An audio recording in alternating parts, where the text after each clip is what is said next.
Hello বন্ধুরা, পর্যটক এক্সপ্রেসের টয়লেটের বাহিরের দৃশ্য। এখানে একটা ওয়েটিং রুমের মতন আছে। আমার মেয়ে এখানে বসে আছে, বাইরের দৃশ্য দেখার চেষ্টা করতেছে।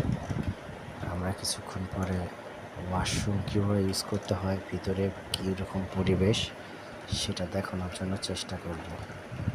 এটা হচ্ছে কন্ট্রোল রুম। কতবার ফ্লাশ করা হয়েছে সেখানে কাম করা হয়। এখানে একটা ফ্যান আছে, একটা ছোট্ট বেসিন আছে, কিছু ইনস্ট্রাকশন আছে, ফ্লাশ করার একটা বাটন আছে। প্রথমে বেসিনটা দেখিয়ে দিচ্ছি। প্রেস করলে পানি পড়ে, প্রেস আস্তে আস্তে পানি বন্ধ হয়ে যায়। সিস্টেমটা এরকম। এখানে একটা বাটন আছে, ওয়াশরুম কমপ্লিট করার পরে সবুজ বাটনটা ক্লিক করলে